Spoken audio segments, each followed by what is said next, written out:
What is up, Packers fans? Welcome back to the Daily Draft. I am your host, Ross Uglem, and we are today brought to you, as always, by Brewski Light Lager from Badger State, our good friends at Badger State, just minutes away from beautiful Lambeau Field, which I've heard will host the NFL Draft. Joining me today, Packer Reports Jacob Morley. Jake, how are you?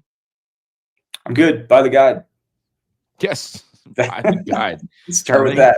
link in bio, link in description, more accurately, link in comment section, link everywhere, link as our pinned tweets. We'll get into it, but the guide is great. Once again, and it seems like I said, like we're on a run.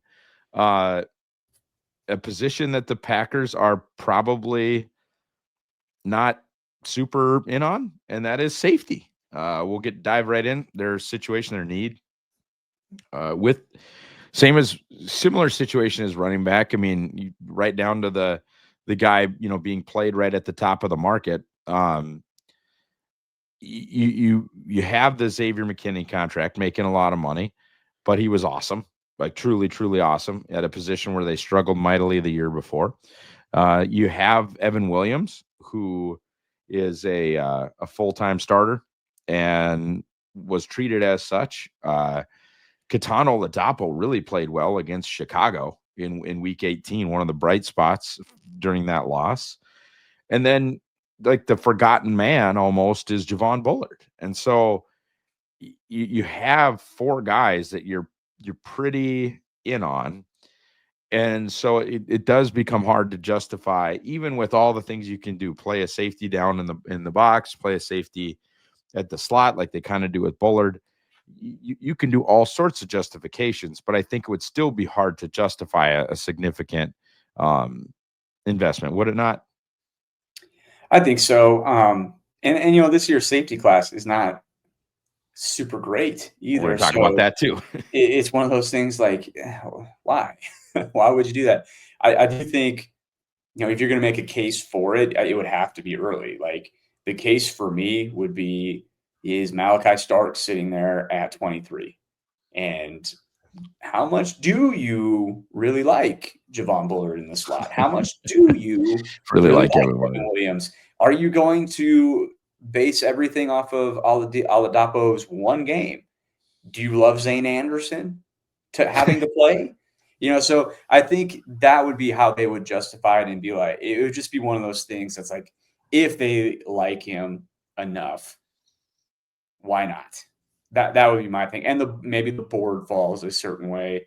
And the thing with Starks too is, I think the NFL is overthinking this kid, just like they did with Brian Branch. Branch came out and didn't test particularly well. Starks has not tested particularly well. Undersized guy, but the thing about both of them is they were big time playmakers in big time programs in the SEC. And that would be one. If they were going to just do something crazy, I'd be able to talk myself into Malachi Starks pretty easily, just because I think he's that good. I think you play him in the slot, and I think he just wreaks havoc in the middle of the field.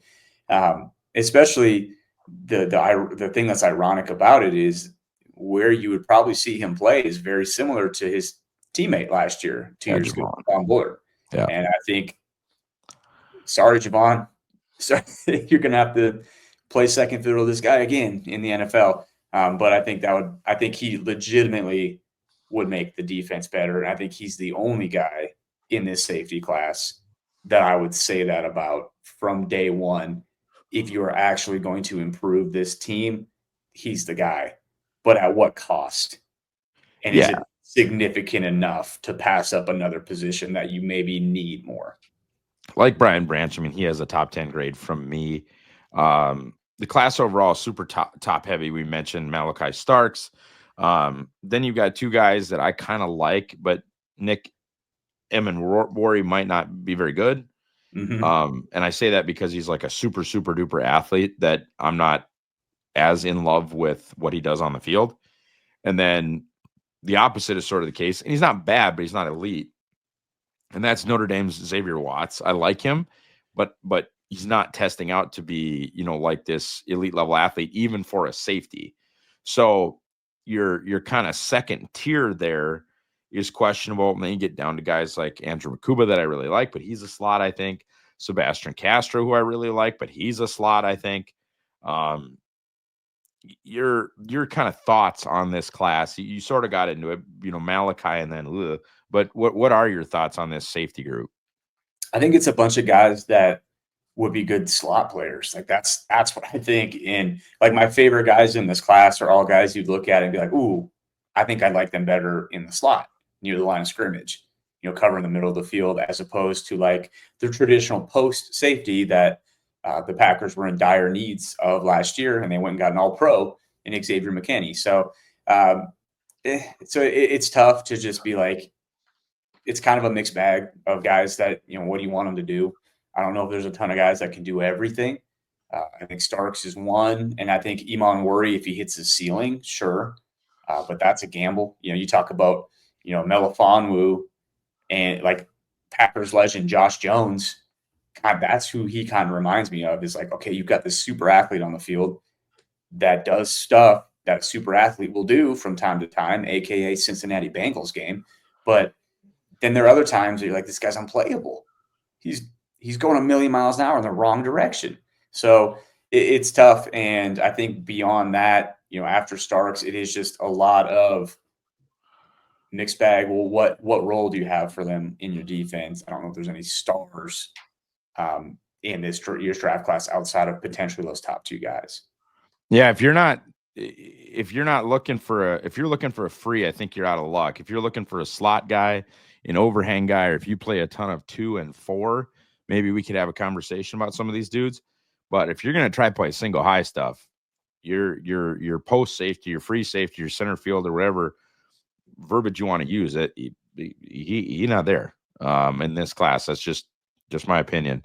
And to my point, now this isn't necessarily the gospel, but like your top 150, I kind of view a top 150 as like this is who you would take to play defense. And I know people would be like, what is that? What do you mean? After the top 150, I'm starting to look at guys like projects and guys like special teamers after the top 150 picks in the draft. That's where my mind is like, okay, you're not going to help the team for 2 or 3 years, or your primary value is going to be on special teams. Now, are there exceptions to that? Of course there are exceptions to that. But how many safeties are top 150 players? PFF has 9 safeties in the top 150. One of them is ranked 149. And as I just kind of mentioned, Makuba and Castro might be nickels. Mm-hmm. And you think guy number 1 is a nickel. You think Malachi is a nickel. So it's like, how many safeties are even guys that we think can help teams on defense? And it gets thin, man. I think you should be grateful that Green Bay is not looking at a safety this year. And last year's class wasn't great either. That's why they gave the bag to Xavier McKinney. Yes. And kind of were projecting with him too. Like, we think he can do this single high stuff. And not only but I don't mean to interrupt, but yeah, last year's class wasn't great. They took 3. Yeah, true. And honestly, I think they did pretty well for themselves and what they were targeting. But that's the other thing too. It's like with last year's 3, Evan Williams probably being like the crown jewel of that group so far. But I talked to Dorf about this. Like, what if Evan Williams is as good as he's ever going to be right now? Because he was a pretty experienced player coming out. So, I could see them viewing it that way. I don't know. But yeah, there are guys though. Like, we'll get into it, but there are guys in this year's class that I do like a lot. I just don't know if that role is available to them in Green Bay. Yeah, and you talk about special teams too. I mean, that's how I think people viewed the Oladapo pick a little bit too, was as a special teamer. I'm not saying that's right, but I think that is how people could have viewed that. Brief tiering discussion. What do they like? What does Green Bay like? One thing I noticed just by straight up looking at RAS.football was that the Packers are more okay with like 8 guys, like 80th percentile athletes, than they are at corner. Corner, you better be an athlete. But at safety, it's much more like they're okay with it, like Bullard, I don't think is a 90th percentile guy. Haha certainly was not. You can kind of go on and on, but like they have had guys at safety who are not by any stretch freak shows. No. And what's super interesting is like last year, Evan Williams was a tier one perfect fit, hit every box that we have. And I think they care about height to an extent. I think they do care about density. Like if you're going to play this position, they want you to be around or above like 200 pounds. And then like explosive athletes, what are their jumps? Do you have good jumps? And I don't think they care a ton about. I don't think they care a ton about long speed, to be frank. And the one guy that they drafted that did have that long speed was Savage. Darnell Savage could run, but you see what good that did him, right? I think so. It's such an instinctive and in between the ears type of position that I think they kind of want all that stuff. But how do we gauge that? You can kind of tell when you watch tape. What I look for as far as like intelligence is like how are they communicating pre-snap when you have a bunch formation? Like, are they talking to their teammates? Are they able to diagnose and kind of unravel what's going on with that route concept? You can kind of see that on film, but it's still tough. It's tough to be able to really tell. But what was interesting last year is, like I said, Williams was tier one. Bullard was a lower RAS athlete, shorter than what they typically like, and lighter than what they typically like. Not so much that he was like disqualifying stuff, but he was very much like a tier two guy where it's like, yeah, he's, you'll see it when you get the guy. A yellow box means, you're just below what they typically like. He's got a bunch of yellows in his athletic profile. So he was interesting. Oladapo was dang near tier one as well. So they have a type that they definitely like. And I think it's that, height, weight, explosiveness, density. Like that's kind of what they're looking for at that position. But again, I think it is instincts. That's why they like Xavier McKinney so much. Xavier McKinney was like a 4.6 athlete. You would not guess that watching him play football because he is super intelligent. It's great if you can run a 4.3. Not great though if it takes you an extra 2 steps to process what's happening, right? And Xavier is the type of guy that, like, man, he studies well, he's smart, so that 4.6 speed just doesn't really matter because he's got a head start to the ball and he's really good at it. And I think that's kind of what they look for as well, is that intelligence piece that is hard for us again to gauge. Yeah, we started the show talking about the guide. So why, Jacob Morley, should people buy the guide? I mean, I think, we just talked about it. Like last year, I'll tell you, there were 1, 2, 3. Which isn't a lot actually. There were 5 tier one safeties, perfect fits last year. They took one of them, and of those, okay, here you go. Of those 5, 3 of them were even in the top 300, right? So really 3 draftable tier one type guys, and they took Evan Williams. He's one of them. Oladapo was another one that was ranked higher, almost a fit, tier 2. Bullard tier 2. It just is going to narrow the scope for you to go into this draft and say, these are the guys that we are looking for. What's really fun to do with this as well, that I've started to do, is you take all these tier 1, tier 2 guys and you put them onto your big board. You put the guide rank next to them. It's kind of a roadmap to what they're going to be looking for at certain points in the draft. We talk about this stuff, and you'll see it all over Twitter. A lot of people know what these thresholds are and have done it themselves, or they're using ours, which is awesome. But it's not hard to kind of pinpoint what you like. But what you see online typically is just like your top 50 types. Like, who's going to be the guy in round 1? If you want to know what they're still going to be targeting late on day 7, it's in the guide. Like, those guys are there. Like Carrington Valentine, tier 1 player. They took him in the 7th round, right? Samari Toure a few years ago, tier 1 player. They took him in the 7th round. So these are the types of guys that you can kind of whittle down to, when you're getting to those late round picks where you are thinking about going for a walk instead of watching anymore. But if you're really a nerd like us and you're there through the thick of it, it's a nice piece to have. Absolutely. Um, so walk me through, I guess, how you could take a safety. You kind of did. I mean, is there try to walk me through how you could take a safety that isn't Malachi? I think you look at nickel, and there are guys like that, and so like maybe that's cheating a little bit because it's not really a true safety. If you want to take a nickel player, and I don't want to steal one of your guys that you're going to talk about, but I'm going to, like the Billy Bowman out of Oklahoma. He'd be fun. He would Yeah. be fun in that role. And he'd be a guy that on the screen it would say safety next to his name, but that's not really what I think they would ask him to do in Green Bay. And there are guys like that. The Alabama kid, Moore, Malachi Moore, he's another one that's kind of in that same vein of smaller guy, probably can play some of that nickel. Makuba from Texas, same thing. Makuba would be so outside their norm, but man, he would be fun. He's a fun Yes. player. So, Yeah. so that's how I think you would get to that point, and it would just be adding competition to that room. And I think they like their room. So it's one thing.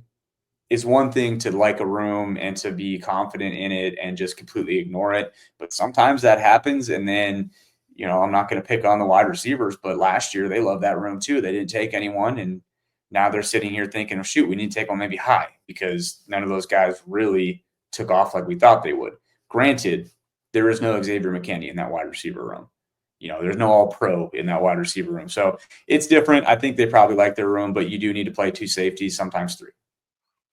Yeah, I think so. And you could talk yourself into um maybe Bullard is just a miss, and I'm not ready to go there, but maybe they're just like, all right, we screwed this up. Maybe Evan Williams is only as good as he was in the second half of the season, which wasn't great. Yep. But like I'm fishing. I'm looking for reasons to feel that way, and I don't know that they necessarily make a ton of sense. Like guys are like Billy Bowman, you're right, but he doesn't tackle. And then No, Kansas but he State, and scores. I know, He scores, dude. He had in the guide in the write up. I wrote him up. He is when he has the ball in his hands, he's a punt returner. Like he yeah. scored 3 touchdowns 2 years ago. Like he's just a playmaker. You're right. I don't think Green Bay is going to love the fact that he doesn't seem to be super interested in tackling though. Especially if they're going to play him at the slot. Right. You know what I mean? That'll drive coaches nuts. And maybe they Um, get that out of him though. I mean, if there's one thing you want to talk about how Green Bay improved last year on the defensive side of the ball, it's as simple as they tackled really well because they did. And I think you point directly to the defensive coordinator. 96 percentile athlete that actually played some outside corner and played for two really good defensive college programs. That's Marquise Siegel playing at North Dakota State and at Kansas State. NDSU always in the top 5, top 10 nationally, FCS defense.